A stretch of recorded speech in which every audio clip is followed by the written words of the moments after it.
ठीक है सर, बड़ी खबर इस वक्त आ रही है सामने, रोकना चाहेंगे जहां पर यूएनएससी में न्यूक्लियर साइट्स पर हमले का विरोध किया गया है। चीन और रूस ने अमेरिकी हमलों की कड़ी निंदा की है और इस बीच ईरान में तत्काल सीज फायर की अपील भी की गई है। यूएनएससी की मीटिंग में चीन ने अमेरिकी हमलों की ये कड़ी निंदा की और कहा कि ईरान पर यूएस का हमला गैर जिम्मेदार आना था।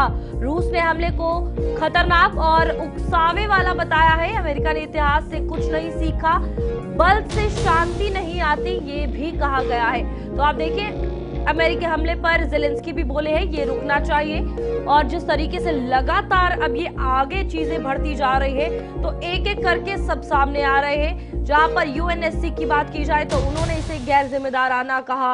अमेरिका ने इतिहास से कुछ नहीं सीखा, बल से शांति नहीं आती, ये एक बहुत बड़ी स्टेटमेंट है। इसी पर बात करेंगे, सर हमारे साथ जुड़े हुए brigadier sir.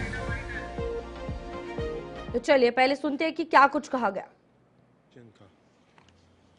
We appreciate all those members who have chosen to stand on the right side of history and thus strongly condemned the act of aggression of the United States.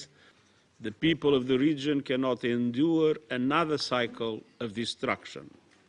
चलिए रुक करते हैं, आदित्य प्रधान brigadier हमारे साथ जुड़े हैं। Sir, जिस तरीके से ये बयान भी सामने आया है और तो किस तरीके से इन सब चीजों को आप देखते हैं, और खास तौर पर चाइना भी खुल के सामने नहीं आया और साफ तौर पर वो यही कह रहा है कि मध्यस्थता कीजिए, शांति बहाली कीजिए।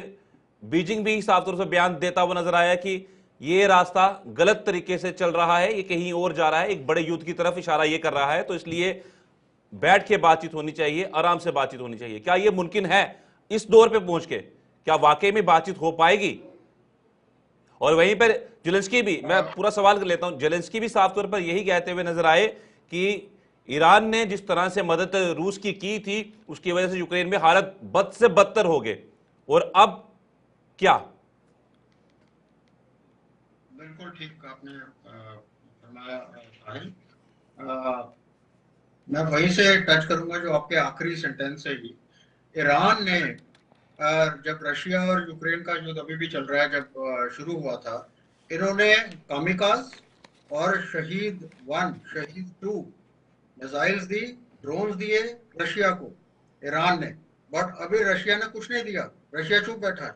सो this is all, this further goes to prove that there are no permanent friends, there are no permanent enemies.